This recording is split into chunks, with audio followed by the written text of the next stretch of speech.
Grüezi miteinander, Gregory von Lebe hier. Right off the bat, let me say this. The reason why most people fail the snatch test is because it doesn't make any sense. Now, before some of you get mad and start typing in your comments, let me say this. Not only do I respect RKC and StrongFirst as an authority in the world of kettlebells, I've also learned a lot from their philosophies, and I have friends and mentors in both institutions. I've also done the snatch test just recently in 4 minutes and 30 seconds. As proof, I'm letting the full test play out in the background while me talking over it. I'm using a 24 kg and Angie next to me is rocking the 14 kg. Now I believe in polite disagreement and clashing of ideas. This has been proven to move societies forward if we understand how to detach our emotions from our opinions. Now this video will be split into two parts. First, I want to lay out my case on why I think the snatch test doesn't make any sense according to what RKC and StrongFirst is teaching. I really like how Bill Ash summarizes their teachings. He says it's basically powerlifting with sub-maximal weights or kettlebells in that regard. And second, I'll show you what you need to do in order to pass it. So here's my case. This whole conversation started when I had a podcast episode with Sean Mosen. If you want to listen to it, you'll find the link in the description. Sean Mosen is not into kettlebell styles. He's rather taking a bird's eye view. When you're working with kettlebells or any other training modality in that regard, you're either going for high tension or high volume. In kettlebell style terms, this would mean that high tension is hard style and high volume is kettlebell sport. Now to explain the styles is beyond the scope of this video. Just know this in order to move forward. There are two kettlebell styles with two different goals. Now I was really amazed by his concept and started adapting it in my own coaching philosophy. We've also talked about the snatch test. Sean mentioned that based upon this concept, the snatch test doesn't make any sense. We'll go to the details soon enough. For now, remember high tension and high volume. Now, a few months later, I had another podcast episode with Paul McElroy, who basically confirmed this idea and shared his reasoning on why the snatch test seems to be a relic of old times. If you want to listen to the full conversation, you'll find the link in the description as well. Now, just recently, I've talked to Dan John and I mentioned my gripe with the snatch test. His response was similar. Funny thing though, I've experienced some form of cognitive dissonance. Coming from a kettlebell sport background, I thought the snatch test was hard. In kettlebell sport sets, you're only allowed one arm switch. Doing 100 reps with a 24 kg in 5 minutes means that you have to use a 20 RPM. That's a pretty fast pace. Most kettlebell sport folks recommend a pace of 18. Now, Dan surprised me by saying that the snatch test was actually easy. That is funny. You think it's hard and I think it's okay.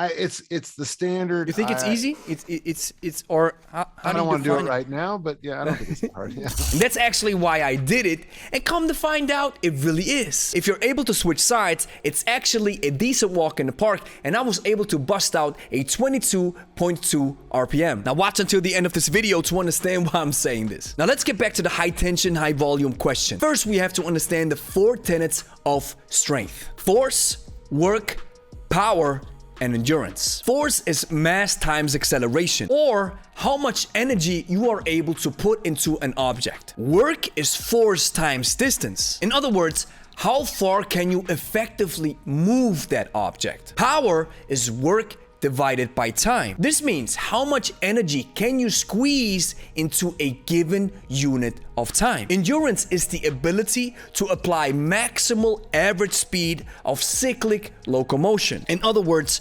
overcoming a lower amount of resistance for longer periods of time. Now let's take it a bit further into dividing types of movements. We have cyclic and acyclic movements. Cyclic movements are movements or locomotion repeated over and over again, such as rowing or cycling. As you might have guessed it, they require more endurance. Acyclic movements are not repeated, such as powerlifting or weightlifting. These movements require more force and more power. Now with this in mind, let's consider the hardstyle philosophy. That's what RKC and StrongFirst teach. They favor heavy weights, their technique requires high tension, their movements are intentionally inefficient, they teach you how to develop power fast and heavy, their movements have a rather acyclic nature to them. Now of course, you might do 10 or 15 hardstyle swings, but kettlebell sport folks do hundreds of swings, and both styles can actually have both types of movements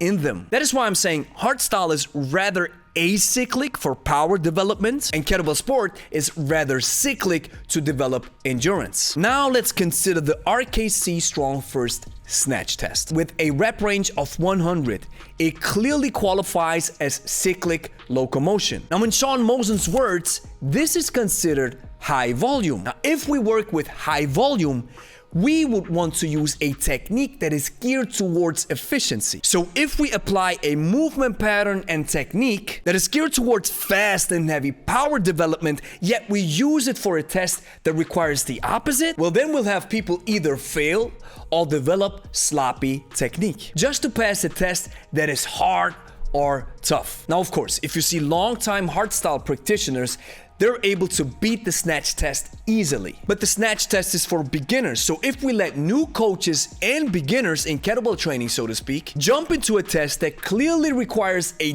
different set or at least a different understanding of movement pattern and breathing, then it doesn't make sense. Now here's the second part of this video, which is rather short. Here's how you can pass the snatch test easily by learning the kettlebell sport snatch that is geared towards efficiency. Reach out to a kettlebell sport coach, let him or her teach you the sport snatch, and you'll pass it easily. Now let's just quickly jump over the phases of this particular snatch. You pull the kettlebell into the backswing. You use the pendulum leg action where the knees dip twice. You use the foot kick technique to transfer the energy of your hips as long as possible to your arm. You use your upper body as a lever, leaning back, shifting the weight. The acceleration pull happens approximately on chest level. You stop the weight in a top fixation with a perfect hand insertion, and this is where the kettlebell sits deep on your wrist and forearm in a perfected hook grip without touching your palm. Now if you want to drop the kettlebell, you lean back using your body as a lever again. You unlock the elbow to create the initial drop of the kettlebell. You jump from the hook grip into the finger grip when amortization finishes. As the bell travels into the backswing, again using your body as a lever by shifting your body weight as you rotate your forearm internally to relax your forearm muscles. Again, I want to make clear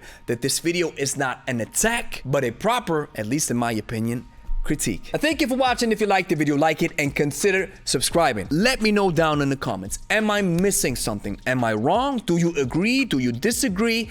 I'm really looking forward to your feedback and the conversations. If you're looking for kettlebell courses that can help you lose weight, build muscle, and improve your kettlebell technique, then check out the Lebe Academy. Let us help you discover a new perspective on kettlebell training, making it simple and easy for you to understand. Join the waiting list of your desired course now and secure your spot when it's open for enrollment. Link is in the description.